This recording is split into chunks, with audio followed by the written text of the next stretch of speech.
Hello दोस्तों, अभी आपको यशु सर ने बताया कि जीके के पोर्शन में एमपी कांस्टेबल और एमपी एसआई के लिए कौन कौन सी इंपॉर्टेंट ऐसे सेगमेंट्स हैं जिनके ऊपर हमें ध्यान देना होता है। मैं आपको बताऊंगा कि हमें एमपी साइंस, एमपी जीके के अलावा जो जीएस वाला पोर्शन है, जनरल साइंस जिसको हम लोग बोलते हैं, जब हम जीएस की बात करते हैं तो ये हो जाता है जनरल साइंस। तो जनरल साइंस के अंतर्गत हमें वो कौन कौन से टॉपिक हैं जो पढ़ने ज़रूरी हैं। देखिए, सबसे पहले तो जो पहला कन्फ्यूज़न स्टूडेंट्स के माइंड में आता है वो ये है कि सिलेबस क्या होना चाहिए साइंस का। तो देखिए, साइंस का कोई सिलेबस फिक्स्ड नहीं है। हमने देखा है कि अभी तक देखने में ये आया है, एमपी कांस्टेबल के पास जब भी हम सिलेबस को स्टडी करेंगे तो 10 मार्क्स ऐसे होंगे कि जो साइंस को समर्पित रहते हैं। इन 10 मार्क्स में आपकी फिजिक्स भी आती है, केमिस्ट्री भी आती है, बायोलॉजी भी आती है, थोड़ा सा पोर्शन कभी कभी इन्वायरमेंट के क्वेश्चंस का आ जाता है। लेकिन हम अभी 3 मेजर साइंस के टॉपिक्स को लेकर के चलेंगे, फिजिक्स, केमिस्ट्री और बायोलॉजी। तो 10 नंबर का अगर डिवीज़न हम लोग करते हैं फिजिक्स, केमिस्ट्री और बायोलॉजी में, तो कांस्टेबल में याद रखिएगा कि बायोलॉजी थोड़े से ज़्यादा नंबरों की आती है। यानी कि अगर मैं डिवीज़न देता हूं तो बायोलॉजी के 4 क्वेश्चन होंगे और जनरली ये जो 6 क्वेश्चन है इनमें से 3 क्वेश्चन केमिस्ट्री के और 3 क्वेश्चन फिजिक्स के होंगे। अब आपको ये डिसाइड करना है कि किस पोर्शन के ऊपर फोकस ज़्यादा करना रहेगा। देखिए, साइंस के बारे में एक बहुत बड़ा मिथ है कि जिन स्टूडेंट्स का बैकग्राउंड साइंस का होता है उनको थोड़ा सा इजी पड़ता है। ऐसा कुछ नहीं है।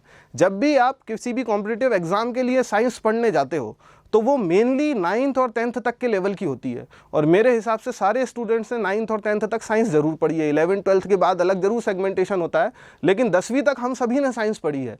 और सारी कॉम्पिटिटिव एग्जाम, स्पेशली जो स्टेट कॉम्पिटिटिव एग्जाम्स होती हैं, वो सारी के सारी 10th तक के लेवल तक की होती हैं। इनसे भारी क्वेश्चन आते ही नहीं हैं।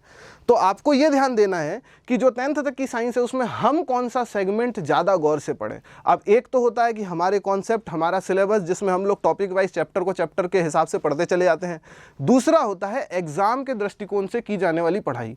तो जब भी हम साइंस को एग्जाम के दृष्टिकोण से पढ़ते हैं तो हमें 3 चीज़ों पर ध्यान देना ज़्यादा ज़रूरी है। वो 3 चीज़ें कौन कौन सी है? पहली है OLF। OLF के बारे में आपने सुना होगा, वन लाइन फैक्ट। साइंस के सबसे इंपॉर्टेंट सेगमेंट का नाम है वन लाइन फैक्ट। आप चाहे किताबें लेकर के आइए, चाहे आप कोई मैगजीन लेकर के आइए, चाहे आप खुद के नोट्स बनवाइए, चाहे आप टीचर्स से पढ़िए, जो भी होगा जहां भी आपको ये वन लाइन फैक्ट जरूर देखने को मिलेंगे। किसी भी भौतिक राशि का इकाई क्या होती है, मात्रक क्या होती है, कोई बल किस प्रकार से कार्य करता है, अनुप्रयोग क्या होते हैं, उदाहरण क्या होते हैं, ये सब हमारे दूसरे सेगमेंट्स में आते हैं। तो पहला तो हो गया वन लाइन फैक्ट, दूसरा हो गया उदाहरण, एग्जाम्पल्स।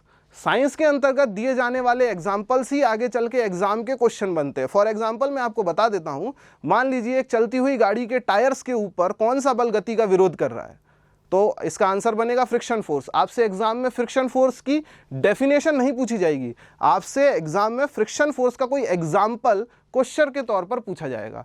तो आपको हमेशा तैयार रहना है बहुत सारे एग्जाम्पल्स के साथ। चाहे डेफिनेशन आप अपने शब्दों में गढ़ लें, लेकिन एग्जाम्पल हमेशा सटीक होने चाहिए। दूसरी बात, उदाहरण के साथ साथ आपको देखना है अनुप्रयोग। साइंस का तीसरा और सबसे इंपॉर्टेंट सेगमेंट, जिसको हम लोग बोलते हैं एप्लीकेशंस या फिर अनुप्रयोग।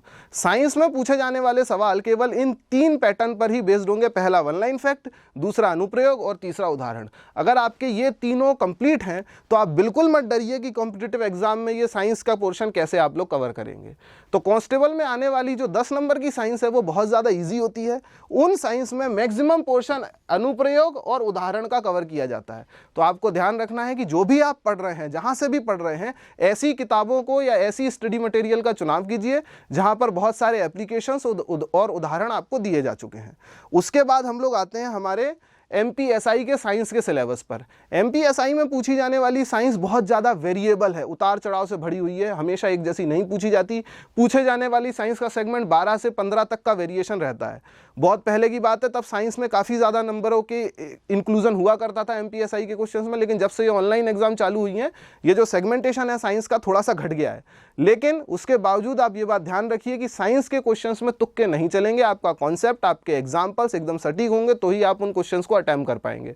माइनस मार्किंग नहीं होती है, ये एक अच्छा बेनिफिट है कि हम 50-50 या 70% वाले जो आंसर्स होंगे उन पर भी अटेम्प्ट कर सकते हैं, लेकिन एक बात याद रखिए, ये साइंस और इंग्लिश के ही क्वेश्चंस होते हैं जो सिलेक्शन को डिसाइड करते हैं। बाकी सारे सेगमेंट्स काफ़ी ज़्यादा वन साइडेड हो जाते हैं कई बार, क्योंकि उन पे स्टूडेंट्स बहुत ज़्यादा ध्यान देते हैं। तो MPSI में आने वाला जो साइंस का सेगमेंट है, अगेन फिजिक्स, केमिस्ट्री और बायो में डिवाइडेड होगा। उसमें कोई भी फिक्स नहीं बता सकता कि फिजिक्स ज़्यादा आएगी या बायो ज़्यादा आएगी या केमिस्ट्री ज़्यादा आएगी।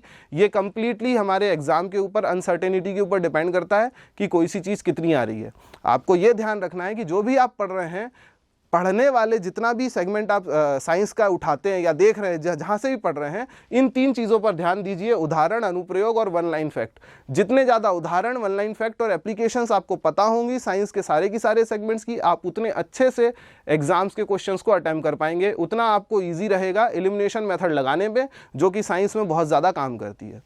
तो साइंस के सेगमेंट में पढ़ाई करने के लिए मेरा मूल मंत्र आपको यही रहेगा कि जो भी आप पढ़ रहे हैं, सिलेबस के साथ साथ कॉन्सेप्ट बिल्डअप कीजिए और कॉन्सेप्ट के साथ साथ ये ध्यान रखिए कि वन लाइन फैक्ट, उदाहरण और एप्लीकेशंस ज़रूर से ज़रूर तैयार किया जाए। जिस भी किताब से आप पढ़ रहे हैं, 4 अलग अलग किताबों से पढ़ने से बेहतर है किसी एक ही किताब को 4 बार पढ़ा जाए। इस बात को ज़रूर ध्यान रखिए। आगे के किसी भी प्रकार की क्वेरी के लिए आप कॉन्टैक्ट कर सकते हैं। Thank you.